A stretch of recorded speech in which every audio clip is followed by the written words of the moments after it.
And welcome back everybody to Grand Prestige League season number 6, round 4 here. It is the first official sprint race of the season here. We are here in Switzerland at Deep Forest Raceway here today, folks. And let me tell you, it's gonna be a spicy one today, guys. Today in the commentary box, it is myself and a slightly sick but ultimately recovering B23. How are you doing today? Well, I mean, aside from the obvious.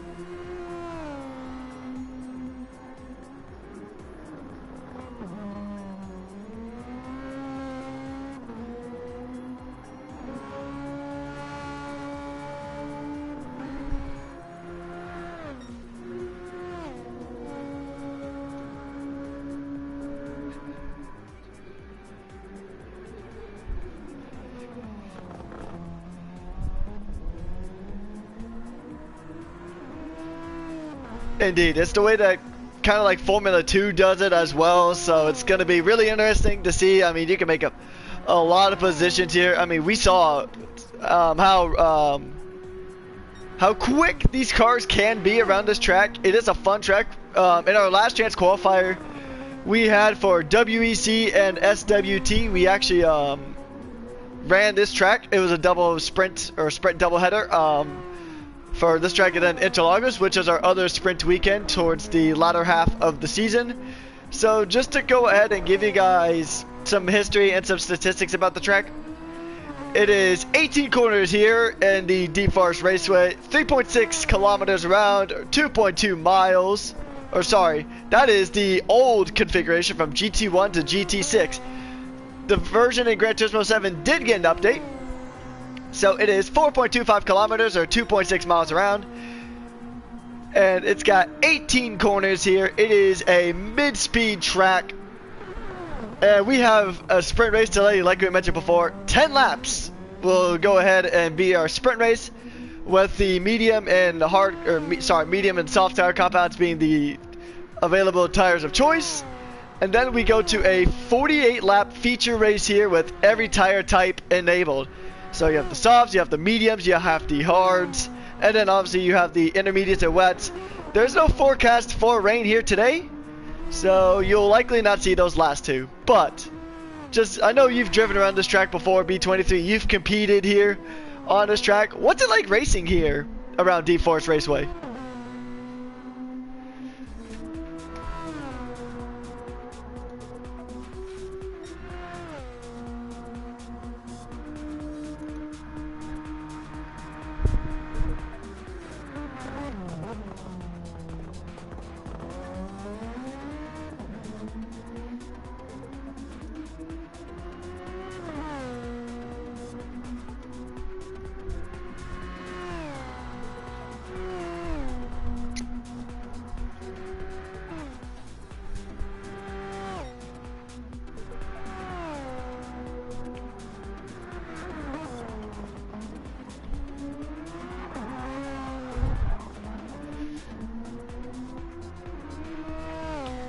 Oh yeah, and I mean, it was a blast to watch during the last chance qualifiers here, like at the very beginning of like at the end of the preseason, I should say.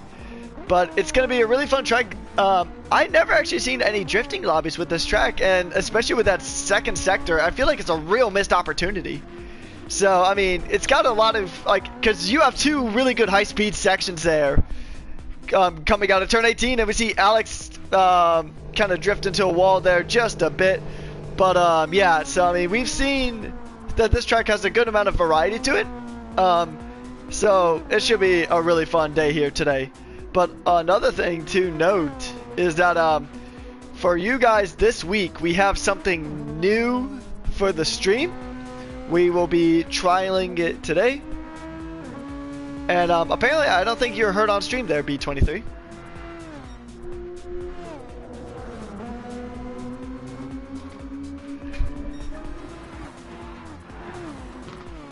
Alright, so while that is going on, we'll go ahead and I'll ask you that question again, but just to, sorry. Oh good. Just to highlight what's new is we have a replay system now available to us. I am now in possession of a keyboard that I will use for today. So now we can have a little bit of updates to the stream quality.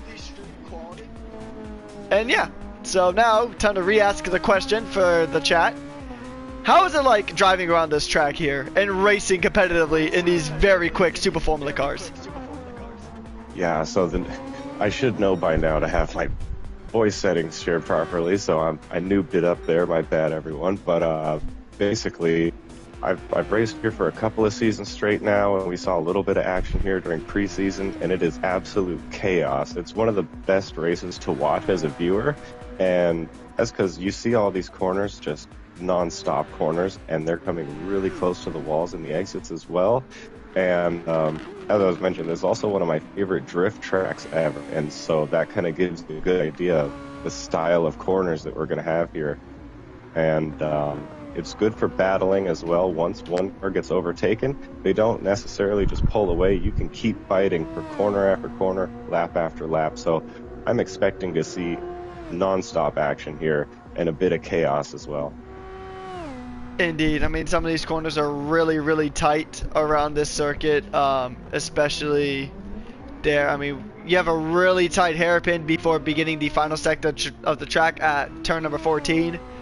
So I can really see a lot of chaos happen there. You can make some really spicy moves on this track. I mean, like I mentioned before, there's a lot of really good straights, but also something that was brought up in chat is that there's going to be a lot of different setups too. You're going to have some drivers that are going to focus maybe a bit more high, about medium downforce to kind of make it through that twisty section of sector 2, or you might have some drivers that are going to try to run like a low downforce setup so they can maximize those two massive straights that we have here on the circuit. So today, like you said, it's a fan favorite track here at Grand Prestige League, and it's going to be a lot of fun today to go ahead and just see what happens here today, because we have double the action for this week and next week, because we have sprints in both WEC and SWT at this exact circuit. So you're currently watching our top class in the World Elite Championship. The fastest drivers in Super Formula in Gran Turismo are here today. They've come out to play, and it's been a pretty close season so far. It's been pretty much back and forth between Lucian and Nuko, but we've had 3 races and 3 winners. So I wonder if the trend will be. We'll see if that trend continues today. Yeah, 3 different race winners from 3 different teams as well. That's a hallmark of a good season if I've ever seen one. And also, like you mentioned too, with the downforce levels, that's a really good point, because around most circuits, there is generally a correct answer as far as what range of downforce you want to be in. But with this track, it's extremely tight corners and then extremely long straights. So there's going to be a couple people probably taking really low downforce if they want to have the advantage on the straights, and others with high downforce that want advantage in the corners. And the lap time actually kind of evens itself out over the course of the whole lap, so it just depends on where you want that advantage in your car. Indeed, yeah, and I can see, I mean, I don't think there's going to be any pit stops during the sprint race, because it's only 10 laps. You're not really going to worry about fuel, and you're not going to worry about your tire wear a lot. Barring damage, of course. Barring damage, indeed, because it is heavy damage here in WEC. SWT does run lighter damage. So, for those of you who might be new to Gran Turismo overall as a whole, first of all, welcome. We are so glad you're here. Make sure you drop a like and subscribe and turn on notifications so you don't miss any of the action here. We have a race about once a week. 2 different categories of Super Formula drivers, so definitely stay tuned for that. But the big difference between heavy damage and light damage is that with heavy damage you have to go to the pits and repair your car. Takes a few seconds, which, I mean, in racing, even the millisecond is crucial. So having several full seconds being dropped due to having to repair damage is just not fun in the slightest. You're going to lose so much time, and especially with a sprint race, a shorter race where ideally you wouldn't even make a pit stop unless you absolutely had to, unless there's a massively changing condition. But light damage is a lot different because light damage will repair itself over the span of, I think it's like 30 seconds or maybe a minute, one of those two. I think it's around 30 seconds, I think, but I'm not precisely sure on that. That feels about right to me. All right, and qualifying is a go here. It's a pretty short pit line here in Deep Forest Raceway, and we are live with qualifying now. This will set the grid for both the sprint and the feature race. However, the sprint is reversed, so it will be a reverse grid here for the sprint race coming up. So we'll see how it plays out. So if you know off the top of your head, B23, tell us how the points are going to play out for the sprint. So there are 10 points up for grabs for P1 in the sprint race, and I believe it's down from there. I'm not exactly sure how many spots get points, but I know it's fewer positions get points today. Maybe just the top 10 or top 8, something like that. But I know that P1 is 10 points in the sprint race, and then in the feature race, of course, P1 is worth 35 points. And while a big jump up, 10 points is nothing to scoff at. That could make or break an entire championship. Indeed, yeah. I mean, every point matters here. I mean, especially when the racing is so fierce. I mean, we saw even before Belgium that Nuco and Lusion were tied for points for the lead of this Drivers' Championship. So we know it's very tight here, especially up at the front. I mean, it's really tight racing across both of our divisions here. And that's just pretty much how it's gonna be. So every point matters so much. And so you're really, even though, say, like, as we're on board with Nuco here, he's gonna get, say, pole position, right? You're gonna be starting from 12th in this race. So it's gonna be a recovery drive, or I guess more like a cut through the pack if you want to make the most of the points here. Exactly. You're gonna have to take a lot of risks if you're ending up on that reverse pole position starting from the back. I do like the way that this quali reverse grid format works, because it's not like if you were to go off of the results from a previous race result where you can kind of sandbag your way into a good position for the sprint. You are really disincentivized into doing that. You really want to be starting last place if possible in the sprint race, but it gives you the best position overall for the whole that we have today. Indeed, because I mean, you're definitely not going to see anyone sandbag and try to get last here in qualifying just to get first place in the sprint, because there are so many more points up for grabs in the feature race compared to the sprint race. And also the sprint race is drastically shorter because we have 10 laps for the sprint and 48 for the feature. So it's gonna be very imperative that these drivers are gonna try to get pole position. Lusion, current championship leaders into the wall. Oh no! I wonder if we can get a replay of that. Unfortunately, no. Oh, there it is. Let's see what happens here. He's just gonna come back through. He touches the curbs. Oh, he just lost it on the curbs there. Just unfortunate there for the Norwegian driver. He just lost it there. That's pretty cool, though. The instant replay getting its debut. That's a cool feature. We'll definitely be making good use of that throughout the rest of the season. Indeed, yeah. I pretty much spent the last 2 days just practicing with it, trying to get up to grips with it so I can have it ready for today.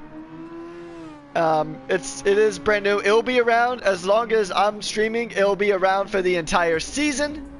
Or I should say the remainder of the season. Although there is a few bugs with it though. Although granted, these drivers are actually on pretty low fuel at this point, but I did have a glitch.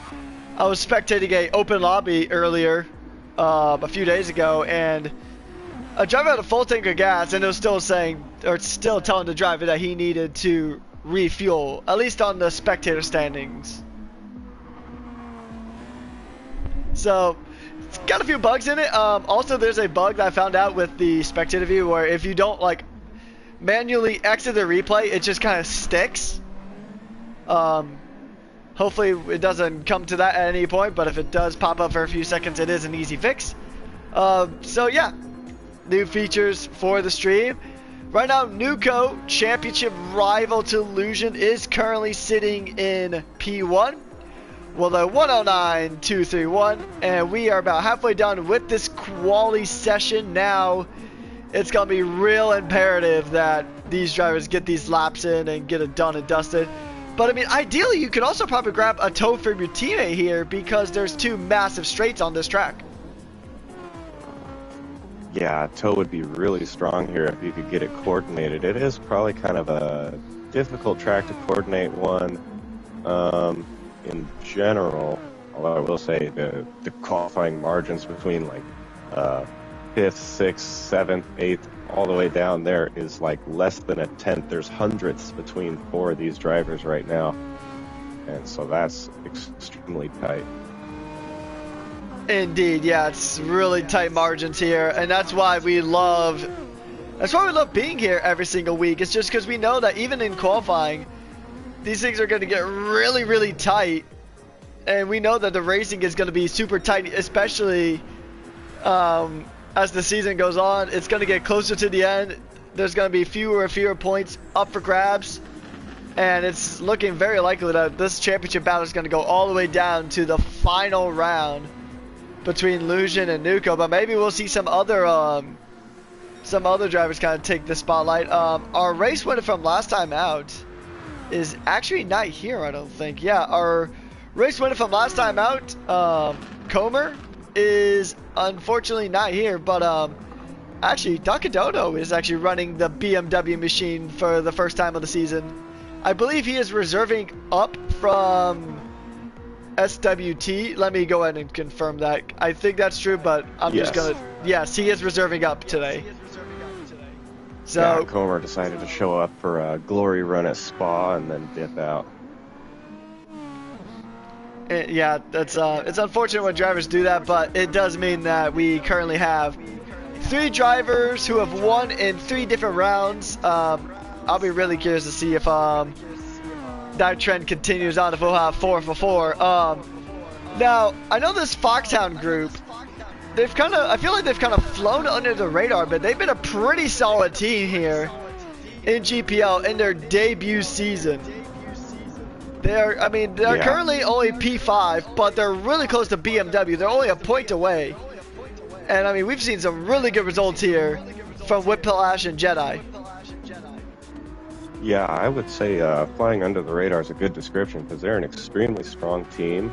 I think just maybe on the back foot as far as the strategy calls so far this season have put them at slightly worse results than what I think is representative for how strong they are as a pairing. So I do expect to see, especially over the course of the whole season, that their points totals are just going to kind of float up towards the top. Indeed, yeah. I mean, they've got some serious pace, the American team. So it'll be really interesting to see how they continue on through the season. Also, we have Death Ghosted here, so it is a full reserve BMW lineup here today. Both of the drivers who normally would compete in that BMW seat are unavailable. Actually, I've seen that Dakadono actually does have some... He does have points already with this BMW squad.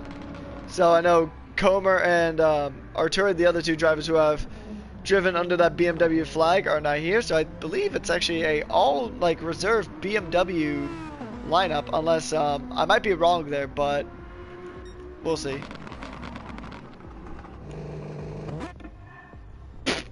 That was a really funny bug if you guys saw that. It was a quick rev and then the car just despawned. One of the funny quirks of Gran Turismo.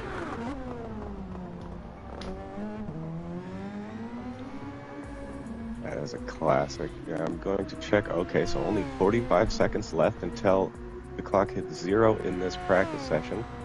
And I'd love to see a flyer from...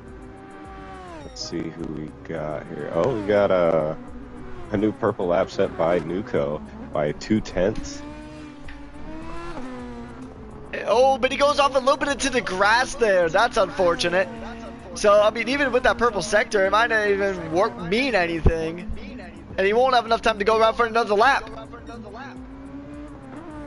Okay, so Lugan about to cross the line now, and okay, so he does have enough time to do a final flyer to try to take pole position away from Nuko, his championship rival.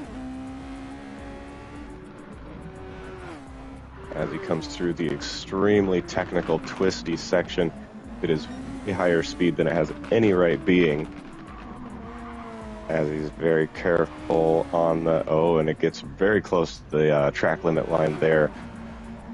With about 3/4 of his tire off the line, using every single millimeter of track he has available to him.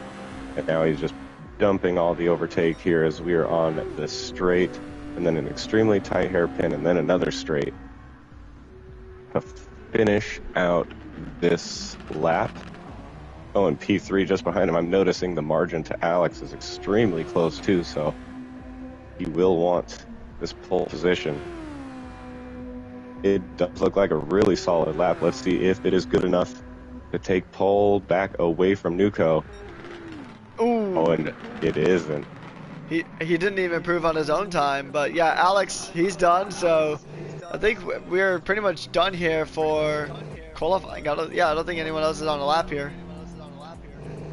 Yeah, and that does make sense, though. Nuko on pole position. He is historically strong here, and I think he's kind of Nuko's driving style, which tends to be a oversteery, really aggressive with the kind of style, and it really works for him here. It's going to be extremely difficult to beat him in terms of just sheer pace around this track. Indeed. I mean, another thing that the oversteery driving style doesn't really benefit much from the wind, but the wind here is pretty tame. I mean, it's extremely tame compared to what we had in Belgium last week. I mean, we had like 12-mile-an-hour winds, or about, it was at like peak of like 17 feet per second here. But I think in general, I think this race is going to be, it'll be really fun to watch. Obviously we have the sprint race and then the feature race. So yeah, once the timer fully runs out, we'll go ahead and showcase the grid that will be starting for us here at round 4, and then actually I'll read it from reverse because that will be our sprint order. So here we go, ladies and gentlemen. So taking our sprint pole will be Duckadono, followed by Fennec, Paco, Death Ghosted, who is, I just found it out, got confirmation that he is one of the main drivers for this BMW squad. He'll be hoping to get a good result here today. And then we have Flaring Aces, Yuki, R. Debris, Nicholas Boita, Whiplash, Alex, Lusion, and Nuko will be starting from the back of the grid for the sprint. But he will start at the front of the row when we get to our feature race here today. So it's gonna be a little bit of time taken to reverse the grid, or reverse the grid order. Actually, I guess we got 2 laps added, so I guess it's a 12-lap sprint race versus the 10 that I think was on the racing briefing, but maybe I had the wrong number.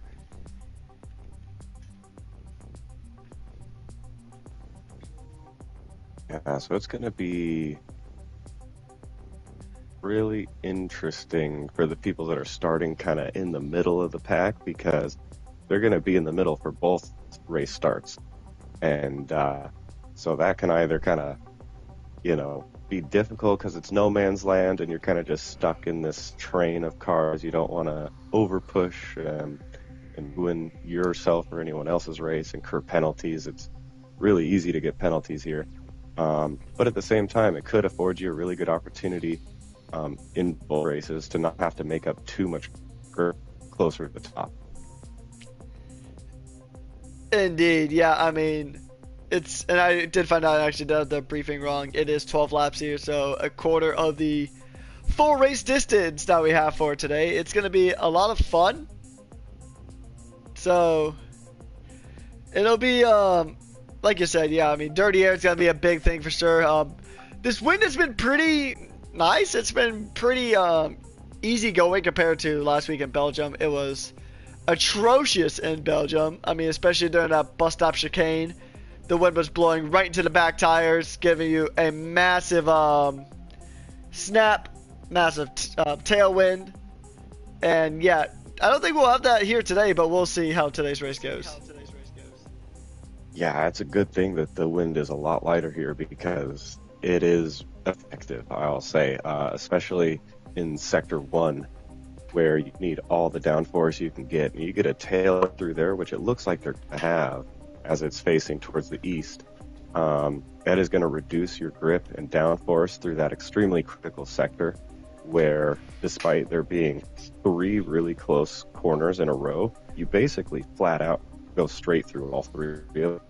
And if there's less downforce going through that, plus a bunch of traffic all around you, that's just inviting cars to slide into each other into the wall. I'm expecting to see some contact on lap 1. Hopefully not enough to cause a red flag, but I would not be surprised if I had to call one here. Yeah, I mean, I've been even seeing that we're going to be sounding the spin alarm according to chat. So if you're in this 12-lap race, because I know we have 2 tires available to the drivers with the soft and medium tire compound, which one would you go with in this instance? Would you rather try to stick it out on the soft to be fast and aggressive, or just kind of be a bit more passive and run the mediums? Yeah, so it's actually a really tough decision. I think we might see a little mix of both, because while generally speaking you would want to run the soft tire for a sprint race, especially if you're starting towards the back and you need to make up a lot of ground to get any points, but for 12 laps the soft doesn't quite last that long. So if you do pick the soft, you're going to make up pretty good ground ideally in the beginning, but you're going to be really struggling by the end, kind of a sitting duck. And so we might even see the 2 tire compounds converge towards the end and even themselves out. Indeed, yeah, and actually just we're seeing Lucian just kind of give a quick little mini briefing before we get started with the sprint race here. Top 8 earn points here in the sprint. My cohort here, B23, is going to be this main steward with the red flag power, and it's heavy damage. And so it's going to be really fun. We're going to actually get underway here in about 15 seconds according to the lobby host. And then the first of 2 sprints of the season for WEC here at Grand Prestige League is going to be a go.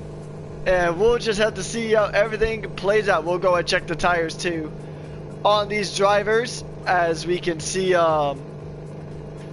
as we just patiently wait for the race start here. The drivers will be lining up here on the grid, and it will be a spicy race. I mean, turn 1 is going to be just insane, but here we go, ladies and gentlemen.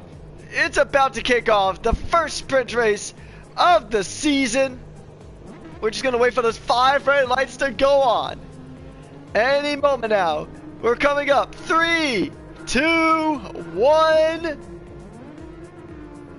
And it's lights out and away we go. It's a good start from most of the field. Ducadono leading us into turn number 1. He's already under attack there from Paco and Fennec. Oh, that is very nice. Very nicely done. No major contact here. Wow. From all these drivers, and that is super impressive. We'll go back and take a look at that race start again real quickly. And I mean, there's a good amount of contact here. A little bit of contact between these 2 drivers. Ducadono was forced a bit wide. But overall, that was turn 1, and it was actually pretty clean. I am pretty proud of that. Because, I mean, I know last round for WEC, we had 2 red flags back to back, and then we had a red flag in SWT as well. So 3 red flags at Spa. But so far, none here. That was a very impressive race start. Everyone was very close. A lot of wheel banging, and yet no major incidents, no damage that I could see. And near the back, too. Boy, we have a huge battle between 4 car, 5 cars here at the back, and Illusion making up a couple of places. he was wheel to wheel with his championship rival in the Toyota there in Nuco, but losing out as Nuco as he's back in last place again as Nuco, or Illusion rather, making up places, now fighting for 7th and 8th with 2 cars at the same time now. Oh, whiplash going off. It looks like he either disconnected or got upset with contact. It looked more like a disconnect to me from Yeah, it was a disconnect. Oh, it bugged out the replay thing a bit. Okay. Well, unfortunate disconnect from one of the fastest drivers on the grid in whiplash there then. Yep, there it is. And that does put Illusion in a better position already, as now he's attacking Alex. Yep, we are encountering, apologies folks, we are encountering a quick little replay bug here. We'll just back out and then re-spectate. Yeah, that bugged the replays out quite a bit. Oh, that is very unfortunate. Yep, so we're gonna leave this lobby and rejoin. Sorry about that, folks. Just gonna leave and rejoin real quick. Replay thing bugged out the entire stuff. I'll try to audibly keep you up to date, because there's a huge battle with 6 cars right now going on in the back for 7th place. Illusion is battling Alex still, going around the outside of turn 1, and they're still wheel to wheel. They are not giving up. There's about, like I said, still 6 cars wheel to wheel right now. And Alex pushing his way ahead. Delphin, Illusion right back. They're still wheel to wheel. They're going through the entire track wheel to wheel right now. This is incredible stuff. Although Alex does get a small half-second track limit penalty from getting pushed to the outside, and that actually gave a huge opportunity to Nuco, who just passed Illusion, now up into P7 himself. Although Alex about to serve this penalty, and that should give 2 positions. Oh, that looked kind of dirty, to be honest, as he went over to cover off Illusion from passing. And now it's Illusion and Nuco again battling it out for P6 now. Indeed. We are back now on the stream. You guys are now back up to date with all the action. Ignore the lap counter saying 1 out of 12. We are definitely not a lap 1 out of 12. The replay feature did bug out a little bit, but we are back, and there we go, it updated. Now we're currently on lap 4. Yeah, on lap 4. Okay, and it's been a pretty tight battle here. We're watching this midfield pack here, as Nuco is trying to chase down Alex to gain a position. Both championship rivals are indeed in the points. Yeah, that half a second penalty is going to hurt. On this track, those tiny little penalties cost you so much, especially when cars are this close together. It can cost you multiple positions. Indeed, especially because, I mean, our Debris is definitely going to just go ahead and make a pass. He's definitely going to go ahead and just get the easiest overtake of his life onto Illusion now. Illusion out of the points at the moment, which is dangerous because his team, or his, not his teammate, his rival, Nuco, in that Toyota is in the points. I mean, granted, it won't be a ton of points coming Nuco's way, and the big points are still going to be available later on, but, I mean, it's just been not the race that Illusion would have wanted here for the sprint. He mentioned in chat earlier that he had really bad qualifying pace, but he still managed to get P2, so he'll still start P2 when we get started in the race, but this has just not been the start for the current championship leader. No, and not for EXO as a team either, as his teammate Yuki is all in last place at the moment as well. So both EXO cars out of the points as it currently stands, and you don't want to give Nuco even just an additional point or 2, because when it comes time for the feature race, he's starting on pole position. Indeed, yeah. So he's gonna be. It's gonna be really tricky though for this entire EXO squad. I mean, we've seen Nuco drive before, and how he drives. He has serious pace. He was a championship favorite from the outset. He was leading up until last round when Illusion just kind of snuck it away from him. But I mean, Illusion with another penalty. Oh, this has just been going bad to worse there for Illusion. It has just not been a great day so far. I mean, we know EXO is currently leading the championship in the constructors. in both categories, I believe. So, I mean, the EXO squad has done pretty well overall. They're 25 points ahead of Toyota in the Constructors' Championship for the WEC. But, yeah, I mean, if you give Nuko an inch, he takes 10 miles. So, you really don't want to give Nuko any kind of leeway. But Dakadono has a half-second time penalty himself. So that's definitely going to be a problem for him. He's going to lose a spot to Nuko, and it's going to be even a bigger problem indirectly for Illusion, because his championship rival is going up yet another place.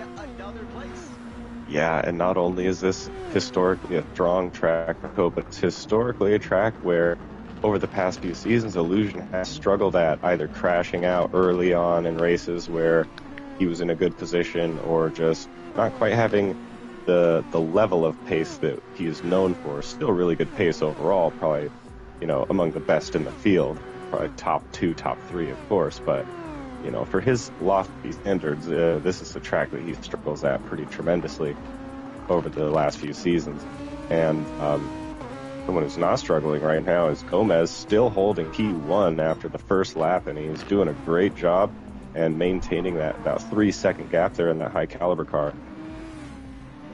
Yeah, I mean, we know, I mean, if there's a few of you out there that have watched Formula GT, we know that Gomez has got some wicked pace. I mean, he got the nickname Speedy Gomez last in Formula GT, and he's really showing why that nickname still holds up here today in the sprint race. He may have qualified last, but, I mean, he's pretty much, or sorry, no, he didn't qualify last. He qualified close to last, but he pretty much took the lead on lap 1. It's just been running away with it here. I mean, his tires look really good. We're over halfway done with the sprint, and his tires look incredible right now. I mean, we know he's really good on the tires, and today is just Exhibit A. Absolutely, and if you see the track map up at the top, there's a pretty sizable, like, visual gap between Gomez and the rest of the field. And the rest of the pack there, despite it being lap 8, are basically wing to wing, all right next to each other. And that's pretty impressive stuff from everyone in the field to maintain that level of tightness here. And it's going to be battles all the way until the final lap for every tiny point that's up for grabs here. Yeah, indeed. And we know some of the teams that have been kind of struggling so far in the first 3 rounds of the season. The sprint race is a really good way for these teams to kind of just launch their campaigns, really, for some of these teams that have kind of struggled, like your high calibers, like your Mugans. And we see R. Debris there. He's going to make a pass on the flaring aces. He's got the speed. He's got the straight. Does he got the move? It's a good move around the outside. Excellent stuff there from R. Debris. And let's go ahead and take a look at that again on the replay. Let's go ahead and see if we can actually get that replay to pop up. Never mind, it decided not to function.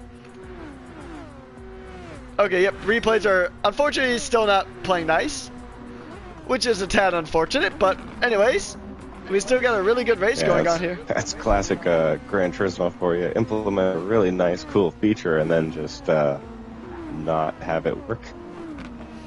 Yeah, I mean, earlier the replay thing did pretty much break. Let me actually try this.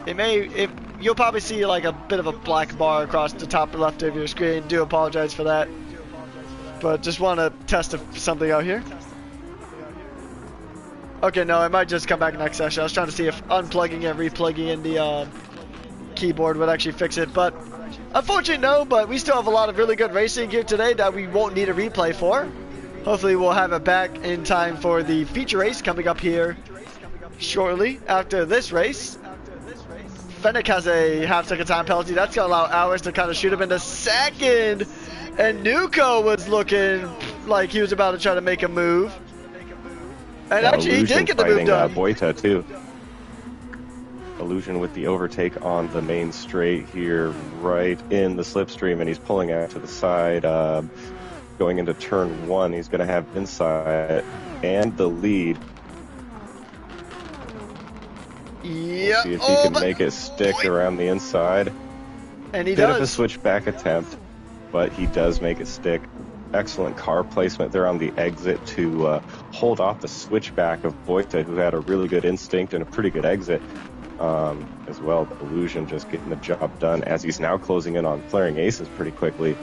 The other Toyota car. Indeed, yeah, it's been really close between a lot of this field, like you mentioned, and I think that, oh, Ace is getting a little snappy there on that corner, and he's losing a position. He's going to be hating that one.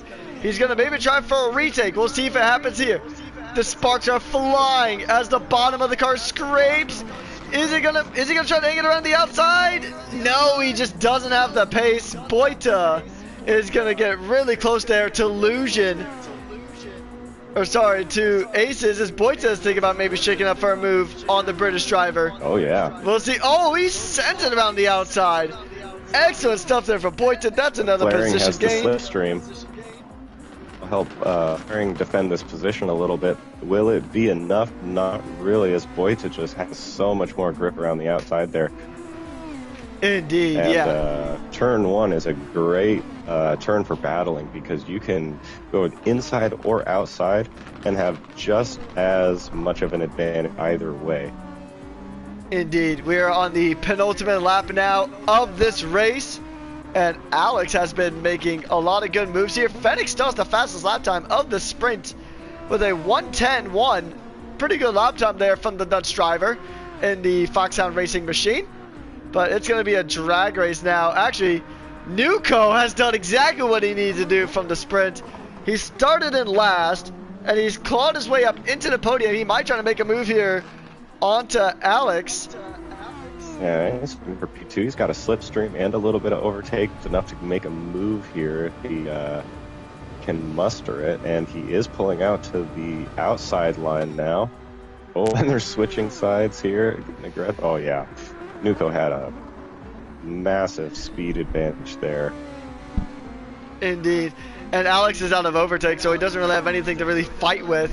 It's just pretty much just try to get to the end of this race and try to keep that position, because Ghosted might be wanting to take a quick little sprint podium for BMW. It would have been one of their best results in a while. I mean, I know that BMW had that race win in Belgium, but it's going to be a good run of results for the BMW if he can make it stick. But I think Alex might just be able to pull away, but maybe, I don't know.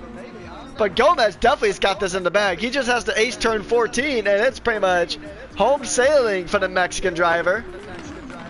He's got one corner left to go. We'll see if he can hold on to it. A beautiful exit there of the corner. Nuco's going to try, but you can't make up 2 seconds on this straightaway. And it's been a really solid drive here from the Mexican driver. Gomez wins the sprint here in Switzerland at Deep Forest Raceway, and that's a very good result, a definite motivation boost for High Caliber Racing. It hasn't been the easiest season for them to start off with.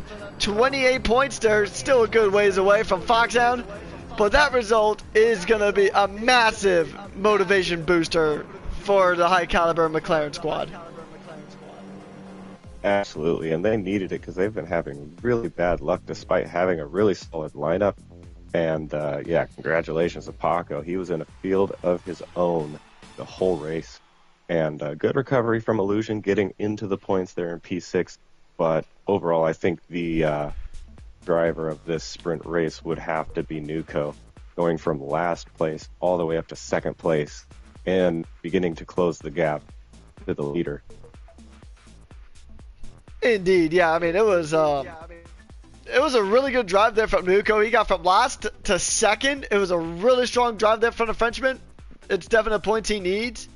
And I mean, this fight is so close in the driver standings. There's not much that separates the two.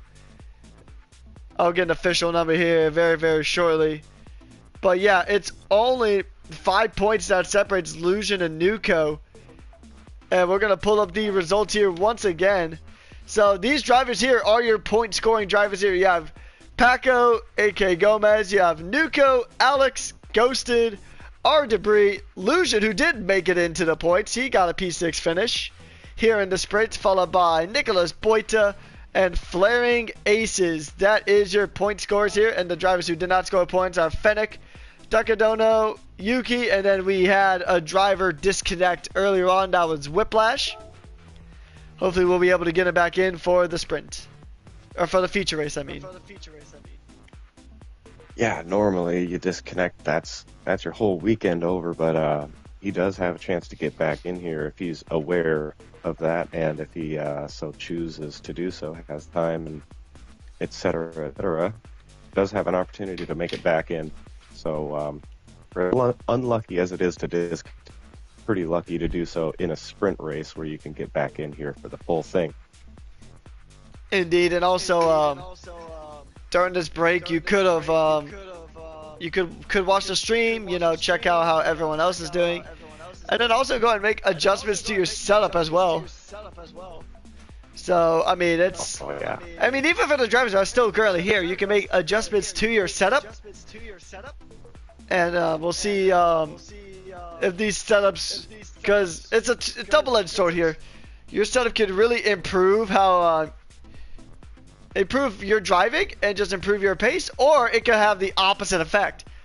It's a gamble, but we'll see what happens here today.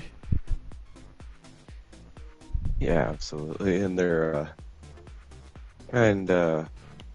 bantering with each other there in the driver's chat over there. It does look like Illusion pointing out that Alex got a little aggressive, or dangerous rather, while he was serving that penalty. It might be something for the stewards to look at post-race. Yeah, I mean, we'll just have to see how it goes. So far we haven't had a whole ton of incident reports. I mean, we've had a few, but not a whole lot so far from what I have seen. So hopefully that trend kind of keeps up, and we just have clean racing for the rest of the season. I know it's a big ask, because a lot of these drivers are so hungry for race wins and for positions to help their personal standings, their team standings, and then also if you're like Nuko or Illusion or one of these front running guys, you want that championship. So we'll definitely have to see how it plays out for these drivers. I mean, you're going to be going, you know, full tilt, pedal to the metal, just full send.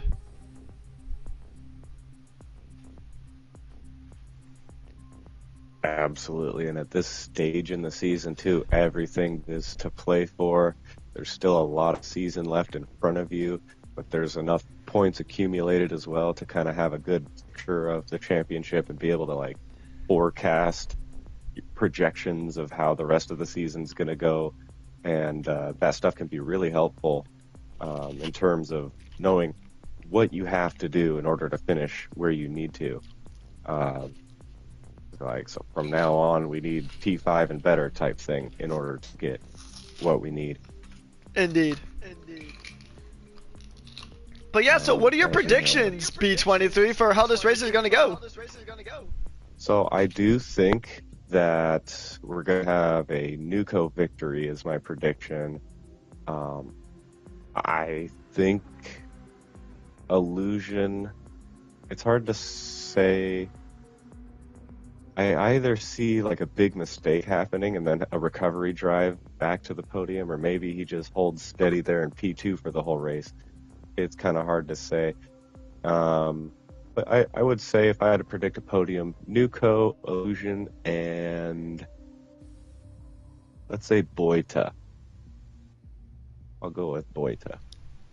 That is a really good prediction. And I mean, I'm going to talk about a driver that, I mean, I know we've talked about him a bit in the past, but we haven't really talked about him a whole ton today. But Boita, and like him and Gomez are both extremely gentle on their tires. So even if they can't win off of just raw pace alone, they can win in the tire management game. We actually saw it in the sprint with Gomez, and then we saw it in GT500 a few months ago with Boita performing a 0 stop to win the race on a set of hard tires. So I mean, we know that these drivers are ridiculously good. And yeah, I agree with you. I think it's really gonna be mostly between Illusion and Nuko, but I do think that Boita is going to be up there. Yeah, and Boita has kind of flown under the radar this season despite having really solid performances, still kind of finishing around that P4. His natural habitat is up right there, P4. But I do think that he's due for a standout performance, especially since his new teammate Alex has been getting so much attention lately on track with his very flashy driving, sometimes for good reasons, sometimes for bad reasons. But Boita, known as that super consistent and really clean driver who just can hold super solid race pace from lap 1 to the very final lap. And so he's my dark horse to look out for a podium position today. As Whiplash does make his return to the grid, he will be here for the feature race. Which is very good. I mean, we know Whiplash has, he's got pace. We know he's good. You can only go so fast, and you can't exactly win a race by a disconnect. So it's unfortunate for him, but we know he's got the pace. We know he's got the speed, and I think we'll see it on full force here today. But actually, somebody else we really want to... Actually, I'm going to slightly change up my prediction here. I'm going to throw out a wild card and say that if Whiplash does not disconnect, he's got a really good shot at the podium. So I think it's going to be... I'm going to go for Nuko, Lusion, and then Whiplash as my podium. And I'm locking in that prediction, even if it's wrong. That's a really good prediction, actually. Whiplash, definitely one of the fastest, easily one of the fastest here. And I guess him not being on screen kind of made me forget how strong of a chance he has here in this race today, too. But, yeah, especially starting P4, that's a good position to be in. Splitting the two Porsches on the grid, as he will be on the second row, so he actually has a really good chance to make up good positions in the beginning, maybe even jump to the lead. I mean, it's possible. But we're about to go ahead and get started here. It's going to be a fun time here. We'll see how it goes. We're going to be lights out here very shortly, as we have our drivers on the grid. We have 48 laps around here in Switzerland. It's going to be pandemonium once we get going. And we have those 3, 2, 1. And it is the lights out and away we go. It's a beautiful start there. Actually, for Whiplash, he's already gained a position to Alex, and they're battling it out here into turn 1. Nuko keeps the lead. Excellent stuff there from the Frenchman. Alex actually jumped up a position too in that Porsche. And we have survived turn 1 without any incident here today. Let's go ahead and kind of get a look at that start again if we can. There it is. The replays are back, ladies and gentlemen. So good stuff there. Ooh, looks like Alex actually got pushed a bit wide there coming out of turn 1. But he does manage to hold it. Excellent stuff here from this very rapid grid here today. Yeah, so losing out is illusion, as he had to cover off 2 cars behind him who both had a really good launch. So in just having to cover them off, that gave Nuko a really good advantage and a bit of a gap to start with, as Illusion losing a position to Alex there in that Porsche car, who is now chasing down Nuko in his slipstream on the main straight for the lead of this race. And as they cross the line starting lap 2, they will have their take available to them. And checking out the starting tires that all these drivers are on, every single driver on the grid except for Whiplash is on the medium tire to start with. Indeed. So, I mean, it's definitely a more aggressive strategy here for Whiplash. So, in the sprint, you had every tire... Actually, you only had the soft and medium tires available to you. But here, you have every tire option now available.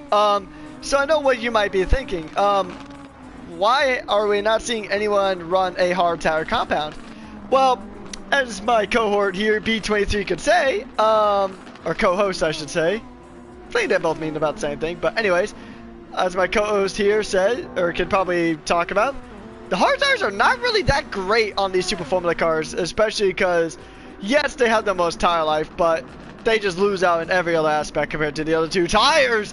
As Whiplash gets around Lucian, he is gonna make a little bit of contact there. We'll go ahead and get a quick little replay of that.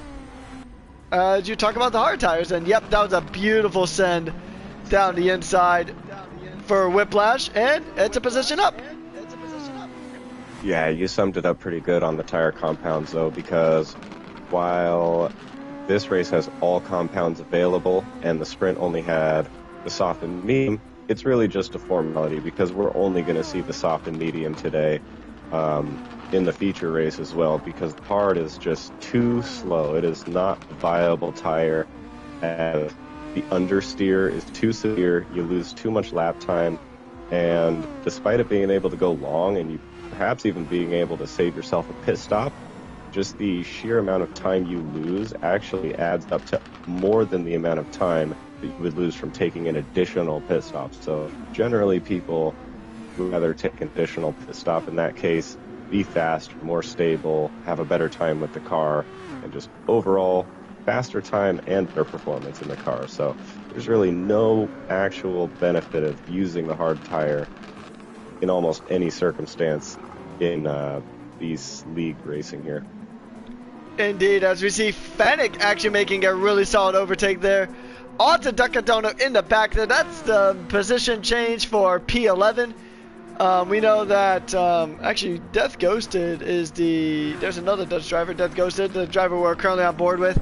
He is unfortunately under the weather, like he said in chat earlier, so we hope he gets well soon. Trying to race while you're under the weather is not fun. Or just being under the weather in general is not fun.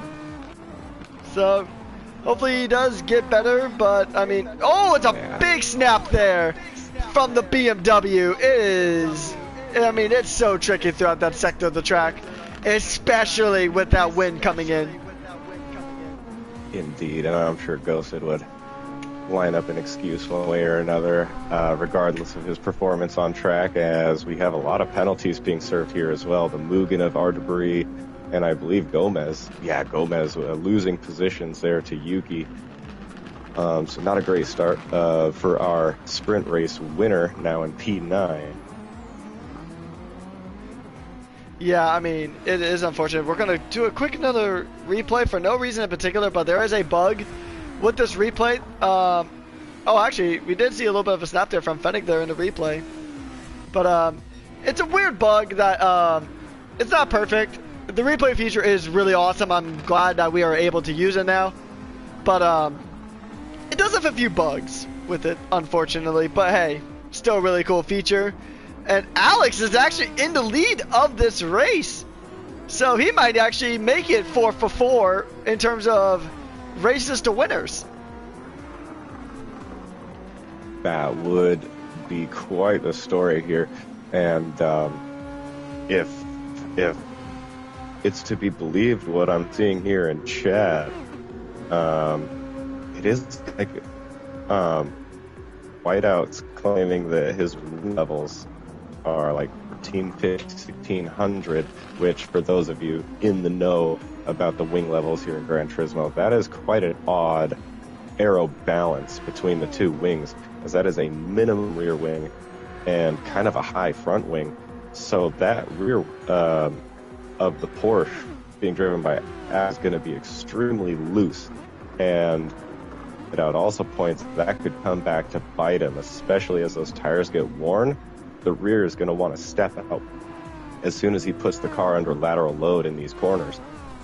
So very risky setup, but it's going to be extremely fast on the straights. Indeed, but I mean, that's maybe why you ran with the media tires. We're going to take a look at this again, because it looks like Nuko went really far off for, yeah. Oh, yeah, he cut that massively. As to a half-second penalty for Whiplash now in P2 and a 1.5-second penalty for Nuko in P3. That would give Illusion a really good opportunity to come back a little bit as he's on the overtake. He knows it, and he's going to try to close his gap down. And he does, and he makes the pass. So Illusion back in podium positions ahead of his championship rival critically. Indeed, we'll watch it again. just so we get a replay of that pass from Lujan. I mean, yeah, that's just a massive speed difference when you get hit with the penalties in this game. It is just so critical that you avoid penalties. Absolutely, especially on this track where the field tends to stay bunched up a lot more than on most circuits, and just the fact that you have to serve that penalty at such a devastating spot in the track, right at the end of a really long straight, just before another really long straight. So while the penalty is listed as half a second, it costs you closer to like for 5 seconds.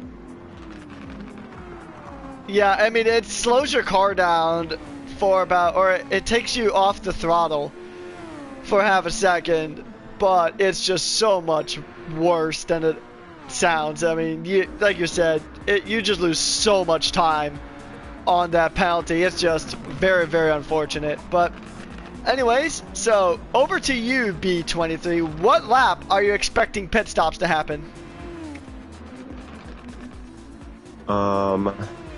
You know, I haven't done any long runs on the medium myself yet, so I'm actually not familiar with how long the mediums last. I'm more so familiar with how long the softs last, the only one is Whiplash at the moment on the softs. But judging on the rate of wear so far in these first 8 laps, they're like not even quite 10% worn, it seems. So look, these guys can go a really long time. I'm expecting maybe around the halfway point of this race based on what I'm seeing right here. There's a possibility of doing a one stop from medium to medium, but I'm assuming that would be right on the brink of what they can handle. Yeah, I didn't mean to semi-cut you off there, but our debris had a little bit of a wiggle there coming out of turn 12, I believe that is. And so he got really until there. It's going to allow Nicholas Boita to really close in that Porsche. He's going to try to overtake the Mugen. This is the same corner he lost P5 to R. Debris at, but he just can't quite get it done. So unfortunate there for Boita. He had a really good opportunity to capitalize on R. Debris' little tail spin that he had there. A little bit of a tail whip from the driver. And now Whiplash and Lujan are going. Oh, sorry, that's Nuko and Lujan, championship rivals. They're battling it out. Nuko's on the grass, and these two they're having a lot of touch and go. It is bumper cars here for these two. So let's go ahead and get a replay of that if we can. And never mind, replays are bugged again. Alright, well, that's unfortunate. But yeah, it's been a really solid battle, and Nuke had to go way off there. Yeah, and despite the penalties that they have gotten, they are not shying away from those track limit lines and curbs. They are pushing it all the way to the max as they're battling there. They need every single ounce of advantage they can find, even if it means risking penalties and using every little millimeter of the track they have available to them, and sometimes a little more. Indeed, yeah. So, I mean, right now the big battle here is currently for P5 at the moment. That's where the closest gaggle of cars is. But we could go back to Fennec here, who is trying to chase down Aces here to try to regain that P8. So it'll be really interesting, and I do apologize. I'm still trying to get the replays to come back up, but I think replays are cooked, unfortunately. Hopefully they will release an update. I know they brought these keyboard functions straight from GT Sport over to here, although there's one that they didn't bring over, but it's not really a major one. Hopefully there will be some updates for it. We'll have to go ahead and see. But anyways, pretty solid race here that we are having here in Switzerland.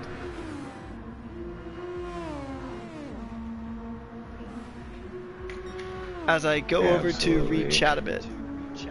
And it is a really beautiful track too to look at too, even just beyond the circuit itself and all the exciting looking corners and camera angles. Just out here in the Swiss mountains, the very nice to look at. A lot of the original Gran Turismo circuits have quite excellent scenery to look at.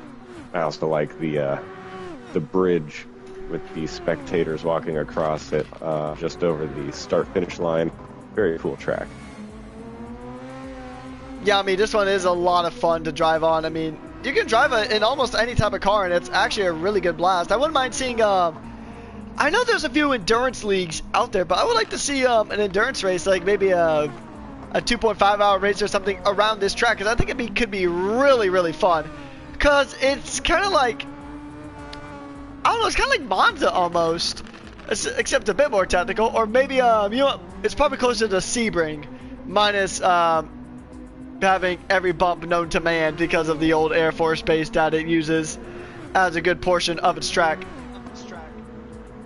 For sure. This would actually, be a really, really cool race to see ran at nighttime because of all the tunnels when they're lit up at night, and there's like signs all over the place, lots of lights, and it just looks really cool at night. Actually, I was messing around with this on Assetto Corsa because I found a mod for this track on Assetto Corsa, and I downloaded it and ran the SF23 Ferrari, not the Super Formula car. I know they have the same name, but it was actually a lot of fun. I really enjoyed it. It was pretty fun. I mean, although I will say it does use the Gran Turismo 1 through Gran Turismo 6 version of the track, but speaking of using the track, Ghosted and Boyd are using every inch of this track to try to make positions up. Just try to, or if you're Ghosted, you want to keep your position or make up a position, but Boyd wants to keep his.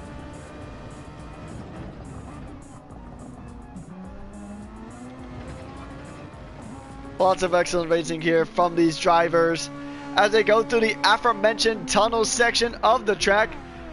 One of the most visually pleasing tracks in the entirety of the game, if not the most. And we'll see. He's actually probably there's another track that I kind of joked about with you guys when the season was in its playing stages that we should use, and it's the Jaeger Norwan track. But oh yeah, I mean, it'd be our version of Monaco, I guess. Whiplash in the pits.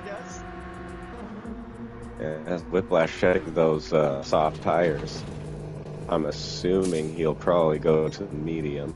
And he does. As he does go to the medium.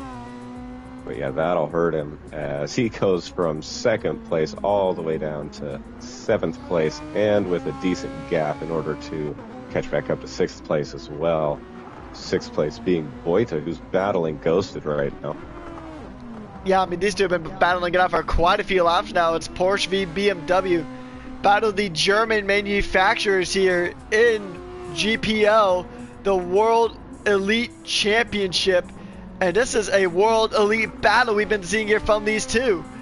The Brazilian driver, Nicolas Boita, is just trying to catch up to that BMW, I bet, that he was ahead of just a few laps ago. We'll see if he can make the move. He's got the run, he's got the speed, but definitely not the real estate to make that move stick. Yeah, that's like trying to get a move to stick on a non-stick frying pan. Just not going to happen for Boyd here this time. But we'll just see how it goes. I mean, drivers are obviously going to be on different setups and different strategies. And oh, Ghosted is trying to cover off the inside line. And Boyd just going to send it around the outside. He's got a lot of velocity there, but he just doesn't have the line. Can he get on the outside? Nope, he's going on to the grass a bit. Touching grass is a great thing. Even be track limit. It might be. We'll have to see. Touching grass is a good thing in the real world, but don't do it on track because your car is likely going to spin. Absolutely. That was close stuff. Very close stuff there. Yeah. Oh, as we got Gomez getting ahead of Ducky Dono for P10 there as well. A little farther on the grid. As Yuki back in last place again for the feature race. I wonder what's going on with Yuki here. Looking at his lap times, and it looks pretty consistent for the most part, like extremely consistent. However, then you have lap 6. I do see lap 6. Yeah, lap 6. There's an outlier lap time there, about 20 seconds slower, and Yeah, 15 seconds slower. That's not great. I'm sure something bad must have happened there. Although he doesn't have any damage, he didn't take any pit stops, so He not might have just had a exactly spin. sure. Yeah, maybe a spin indeed. If you're gonna have a spin, it's best to. Okay, I just got a message that says from Artura that says Yuki crash damage. So either he pitted it or repaired it, and it's just not showing that on the lap times. Okay, and he does also confirm to me that he boxed to repair the damage. So he does have an additional pit stop under his belt already this early on in the race. So that would explain it. And he does have about a 5-second gap to catch back up to the pack as Gomez struggling. I don't know what happened to Gomez. He is damaged as well. Rear right suspension damage and rear wing damage. And that is going to bring him back toward Yuki. Take P11 here in no time. Yeah, I mean, that rear suspension damage is so painful in this game. Because, I mean, if my numbers are right, that's going to add an additional 5 seconds in the pit stop to fix both the rear wing and that suspension element. So he's, on top of the time he's going to lose for changing tires, he's going to lose an additional roughly 5 seconds for that damage that he has. And I mean, it could get worse.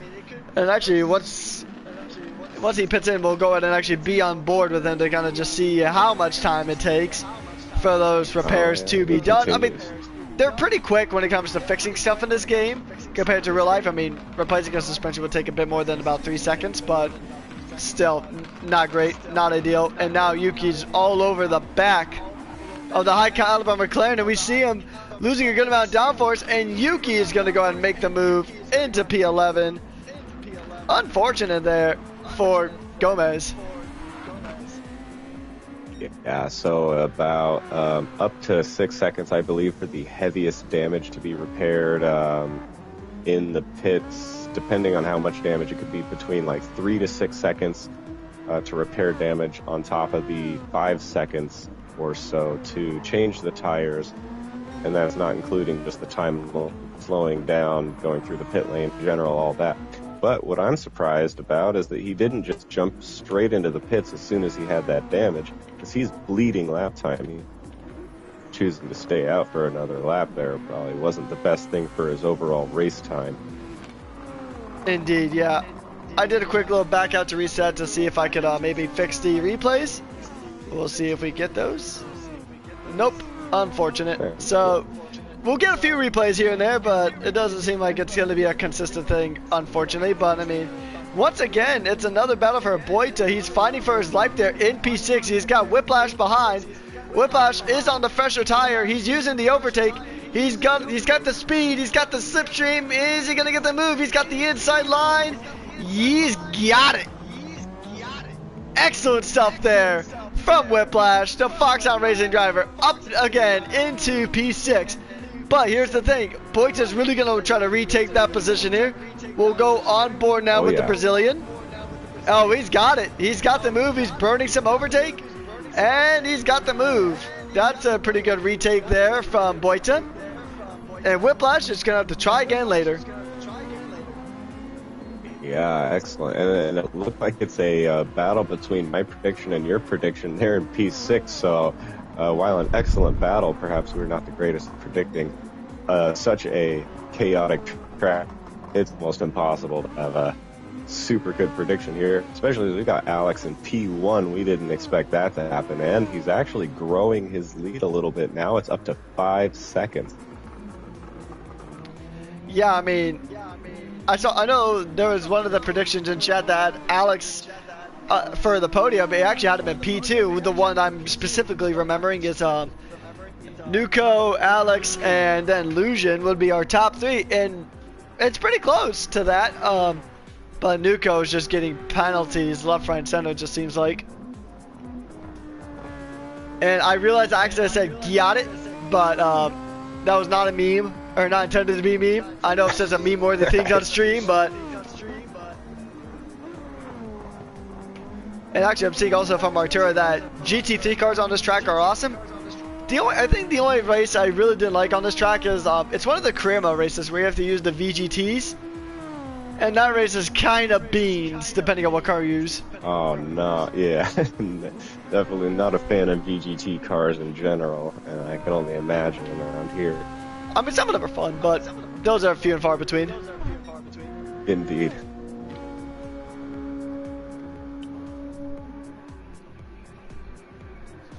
And yes, trust me, if I make a pun, it's gonna be fully intentional, and you're definitely gonna know when there's a pun. Unfortunately, there was this one poor soul that was in a race I was commentating for about 2 weeks ago, roughly.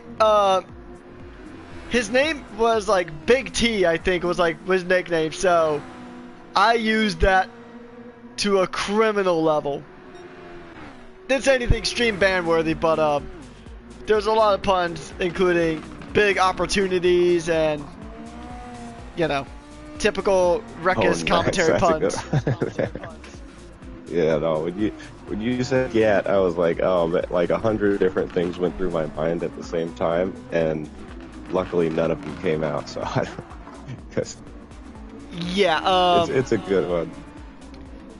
I know I've said some questionable things on stream before, but that was not one of my most questionable things. But, anyways, what's not questionable is the pace that Alex has at the moment, and the fact that Whiplash is on a pretty solid recovery drive. He's gotten back past Boita, and he's trying to chase after Ghosted in that BMW, who himself had a little bit of a snap. Yeah, I will point out too, Alex has a bit more of his overtake than his rivals directly behind him. About 25% more, in fact, as he's actually using a little bit right now to try to increase that gap, because it is coming down a bit. It was at 5.3 last time I mentioned it. Now it's down, hovering around 5.0, 0.9, depending on when he's using it and not using it. Illusion seems to be closing gap in little by little here, as their tire wear is identical across the top three. In fact, across most of the entire field, the tire wear is pretty similar, except for Whiplash, who is on pretty new mediums since he started on the soft tire. Yeah, and I mean, those mediums are really going the distance here. I do think it's going to be, like you said, he's going to go medium to medium. I think that's probably the ideal strat, possibly, for this race. I mean, it's lasted it pretty well. I mean, he's about halfway through, and not quite at half tire life. I think that front left, or front right, sorry, is below half. But, I mean, overall, I mean, the tires are still looking pretty decent at this stage of the race. For Alex, he's already extending that gap, but like you said, that overtake on that bottom right of your screens is definitely going to play a factor in this race, I'm certain, because Nuko had a good amount of overtake last time in Belgium, and that's part of the reason why he was able to catch up to Illusion as much as he was, aside from just having better pace overall on that second stint.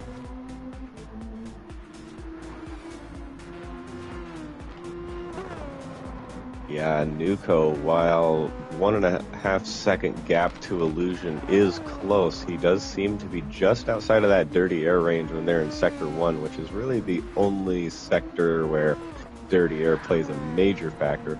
And on this turn here, turn 9, I believe it is, just before the bridge and the long straight afterwards, you can get a gust of dirty air there that can disrupt your aero pretty badly. Other than that, it's not too significant here if you know how to kind of handle it. Yeah, and I mean, the wind has actually calmed down quite a bit. It was 5.6 earlier, now it's a 3.7. So now it's a very gentle breeze here in Switzerland. And I believe we are near the Swiss Alps. A very beautiful track hidden in the forest, as the name does imply, the Deep Forest Raceway. A track I kind of wish existed IRL, because I think it'd be really fun to watch racing here. Like, I mean, imagine WEC comes here and multi-class endurance racing. It could be a lot of fun. I mean, I would say definitely not Formula E, though, because I like Formula E. I am one of the 6 people that watch Formula E, but those cars are weird, man. Only having brakes on your front set of tires is so bizarre to me. And you have to brake so early on a lot of corners. Yeah, it's very interesting, and I do kind of like this style of that. Oftentimes, I would run frontward brake bias, especially earlier on in my GPL career. I kind of like the way it lightens up the rear end as you're going into a corner, allows it to rotate a little more easily, but you are making a deal there, as that's exactly what causes you to spin out if you just take it a tiny step over the edge when you do turn in. So very, very risky stuff for those cars, as we have Illusion into the pits right now. The first of our top 3 runners to jump into the pits, and we'll see what difference this makes. Is it an undercut or an overcut here for these guys? I mean, we know the undercut can be very, very powerful at times, depending on how good your outlap is. He's on the medium. He is on the mediums, and our Debris is already right there. And the Mugen, he had so much pace, but got a nice little block from Lusion there. We'll see if our Debris can get past, because if he does get past, Lusion is going to be in a world of trouble. I think he was going to try the undercut to get past Nuko, his championship rival. Only 5 points separates up. I think with how the points go, I don't think this would change the standings, but Nuko would just be that much closer to Illusion, and that's not at all what the Norwegian driver needs, but he is already starting to pull away from our Debris. Those fresh mediums are doing the justice, especially through that very tight and technical sector 2. And Alex is in the pits as well. Reacting to Illusion's decision there, as Illusion is definitely going to be getting an undercut here on these top 2 drivers, and Illusion getting extremely lucky to have came out of the pits just ahead of our Debris, because had he come out behind, that could have ruined his entire undercut window. Indeed, Alex does respond. He is back ahead of Illusion there. Got a little bit of an extra splash of fuel too, so he has a little bit of room to go ahead and continue pushing. We'll take a look at the fuel between the two. Yeah, I mean, Alex just has more room to push now, because he did get that little extra splash of fuel. It's like they cracked open a monster. Interesting. Yeah, actually, I was looking on the car to see if they had a specific energy drink sponsor in that Porsche, but I didn't see one from that quick glance. But I mean, we'll just say monster because I said it earlier. Cracked open a monster and put it inside that fuel tank. That's about the amount of fuel that he got. And now he's got that little bit of extra energy to push. Yeah, absolutely. And I do believe the undercut is strong here, as it was just 1 lap of extra running on that fresh tire with Illusion, and he cut into Alex's lead by 3 whole seconds from 1 lap. Indeed. And also, seeing what Arturo said in the chat, how the Formula E car handles like garbage in R Factor 2. I understand. I bought that DLC and I was trying to get on a controller, and yeah, those things aren't fun. I did find in a Assetto Corsa mod that actually does make the Formula E cars kind of fun. Drove them around like Silverstone, Monza, and a few other like F1 tracks that Formula E doesn't race at. And honestly, I can't really complain too much.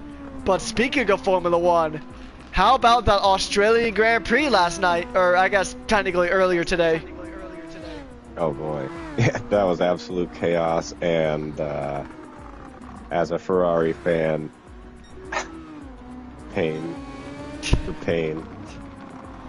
Yeah. A Ferrari masterclass of strategy once again. We are so back.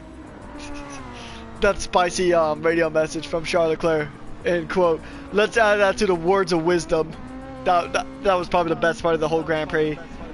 And also, RIP to you guys at Ferrari, because you guys are behind Sauber now, so GG's, I guess. Yeah, really impressed with a few things, though, as we got Nuko in the pits. We'll see where he ends up coming out, as he probably did suffer from staying out for those 2 additional laps. Yeah, he definitely does, as he loses. Oh, it looked like he lost a position, but he does not. All right, good. So he didn't lose any positions, but he did lose time, as the gap between him and Illusion was 1.6 seconds before the pit stop. Now it's almost 5 seconds. So Illusion with the strategic upper hand with that undercut there. Indeed. But But yeah, in the F1 race though, I was really impressed with a few things, especially Yuki Tsunoda's just overall racing was really good. Kimi Antonelli turned out to be really, really good. Yeah, so very impressed with a few standout drivers. I was really impressed with oh, go ahead. No, I'm good. You're good. Go ahead. I was gonna say I was really impressed with Hajar during Hajar and Doohan for qualifying in that race, but then they both got one wrecked out in the formation lap, which granted that Australia track. From driving it even in the F1 games, it's a tricky track. It's very you don't have a whole lot of grip. That's when it's dry, let alone if it gets wet. But it's unfortunate. Yeah, they should probably do something about those the white lines for time or something, because I've never heard paint lines on a track mentioned so much and having such a big impact, and yet cars were flying off on formation laps, touched a little white paint line, and it's a very weird track. I don't think it'll be representative for the rest of the season, but what a chaotic season opener, and just happy to have racing back in real life as well as here in GPL. This is the best time of the year. Of course, I can get ready to ruin my sleep schedule more than it is already ruined for the sake of watching cars go around weird shapes for 2.5 hours, or 2 hours roughly. But yeah. Anyways, and that's one of the things. Being in America. Yeah, that's one of the things I like about GPL overall is even if you're missing it's a long winter break. That winter break feels like it just never ends, but we'll still be here. If you still want some very high-end open-wheel single-seater racing, then you don't have to wait until March, or if they push it back some, which I haven't heard anything about, but honestly I kind of doubt it. But if you don't want to wait till mid-March to watch Formula 1 again when summer break or when winter break comes around, just come check out and tune in with us, because we have racing pretty much almost all year round, whether it's Super Formula or if it's a different category entirely. But actually, speaking of that, do you have any news on what our second season is going to be like, or our micro season during the off season is going to look like? Yeah. So there was a poll that was held